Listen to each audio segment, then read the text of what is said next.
Just a year ago, a lot of people still looked at Usimamane like another upcoming rapper from Durban.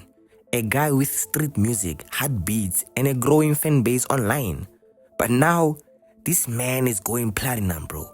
Breaking streaming records, winning awards, beefing half the industry at once, and somehow still walking away looking stronger.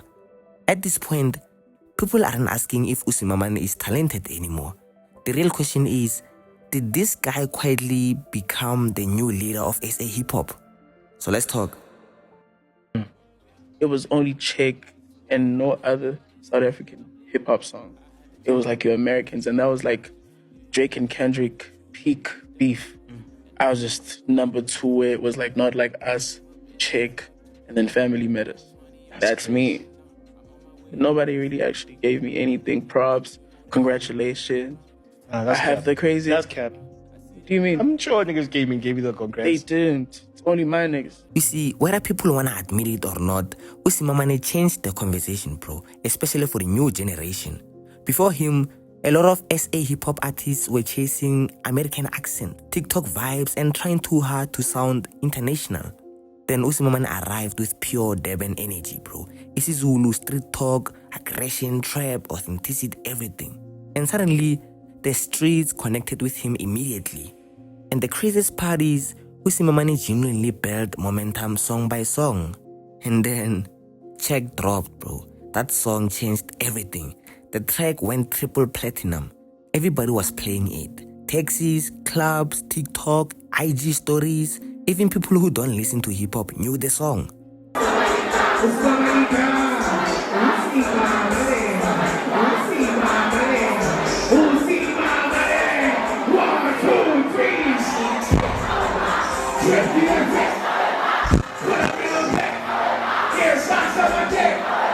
And from that moment, Usimamane stopped looking like potential. He started looking a bit dangerous. But honestly, the real statement came with his debut album, 20th, Days Before Mud. It didn't just perform well, it embarrassed people, bro. The album broke records for South African rap debuts on Spotify, over 100 million streams. And what made it crazier was that some legacy artists took years to touch numbers like that. I was the only guy charting in the top 100. It was only Cheque and no other South African hip-hop song. It was like your Americans, and that was like Drake and Kendrick peak beef. Who did speak about me getting a metro? After me getting a metro, did hip-hop speak about me getting a metro for hip-hop? Because I was the only hip-hop artist there, and I won that thing for them.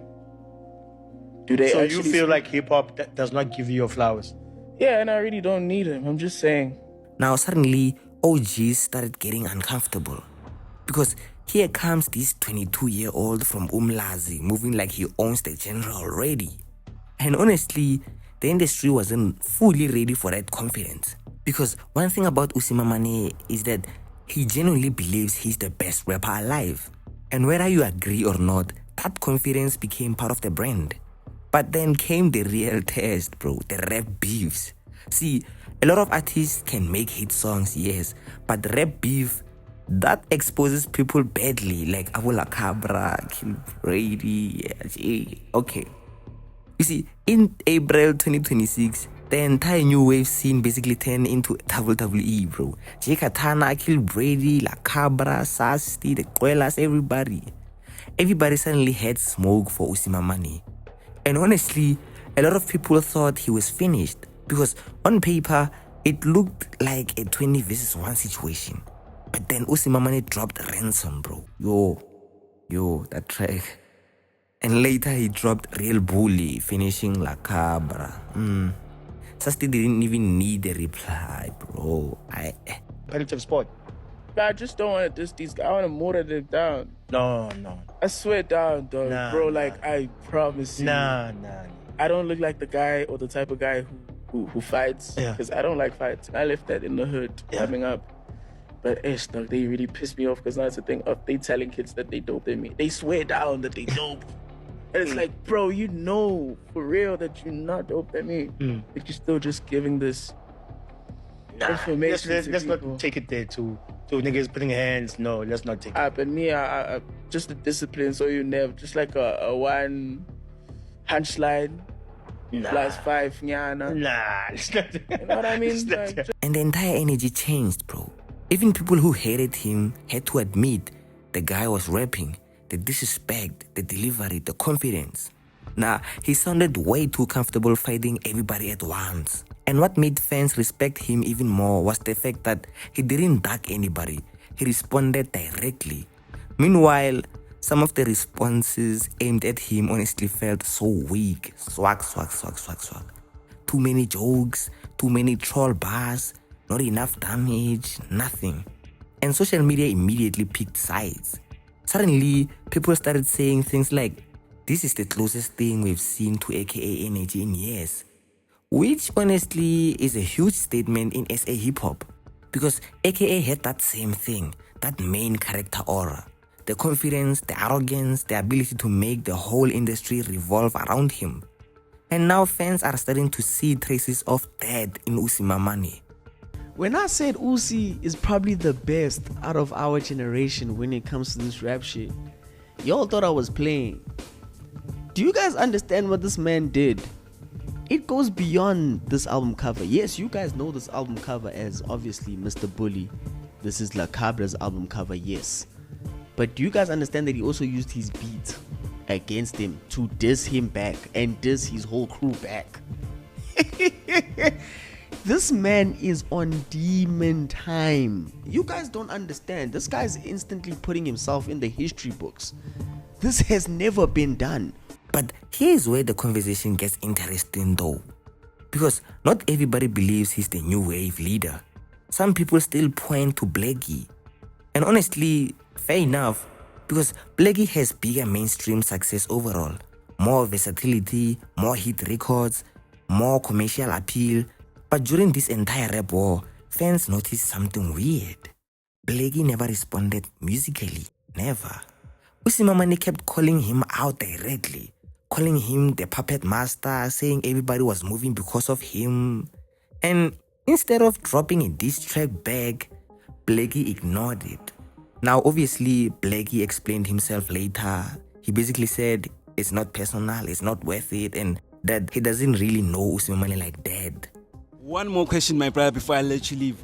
They've been asking or want to know about the beef. Usimamane beef is going down. 2 diss tracks have been have dropped already. What's happening there? Should we expect a response or you just gonna let it slide, my brother? What's happening? I don't know, bro. It's not worth it. I don't think it's worth it, bro. Because I feel like the difference between that and the whole, Lucas thing is that I knew Lucas personally, so I didn't like how he went out speaking on different interviews and shit. So I had to just make sure that a clear line is drawn. But it was just like, I don't really know you like that. There's no real thing. There's no real reason for me. And it's not worth it, bro. So, yeah, I don't think I will. Maybe, maybe if he pushes a few more buttons, then maybe. But I don't feel like it. It's really not worth it.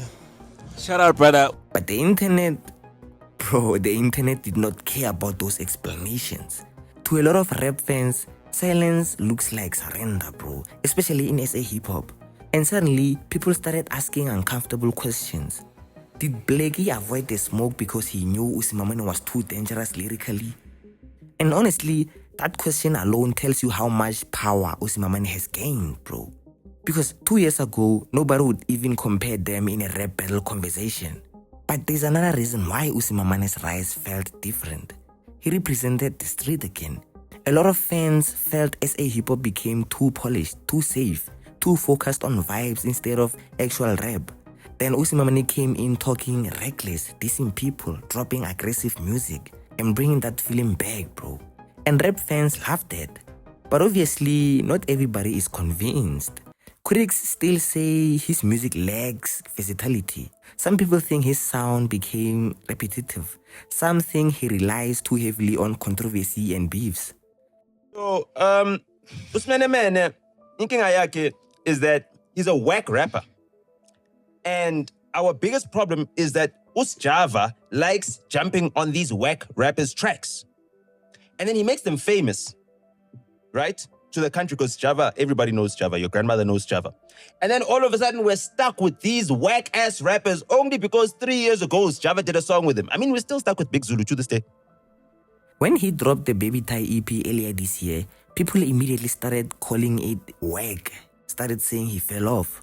Social media started throwing shots, calling the project underwhelming, questioning the hype, saying the momentum was dying. But then the beefs happened, and somehow Usimamane turned criticism into even more attention.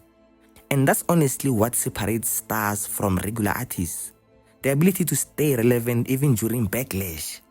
And now, whether people hate him or love him, they're watching. And that's dangerous, bro. Because right now, Usimamane has almost everything needed to lead the new generation. Streams, hits, street credibility, culture impact, attention, everything. Even the industry seems obsessed with him, bro. Everybody talking about him. But becoming the leader of SA hip-hop is different. Because that title comes with pressure, bro. I can say AKA had it, Casper had it, Nasty C had it for a while. And every single one of them eventually became targets. So now the real question is, can Usimamane survive being the face of the new generation? Or is the industry waiting for the perfect moment to humble him? Let me know what you think. For example, someone like Usimamane. Usimamane, in my opinion, is getting hate for no reason. You know, I listened to his recent EP. It was really good. I hear that. EP was fire. My favorite song is Musa Wako. Is it Outro? Yeah, that outro. one. Yeah, Gospel that's my favorite song. Yeah. And niggas are hating on him unnecessarily.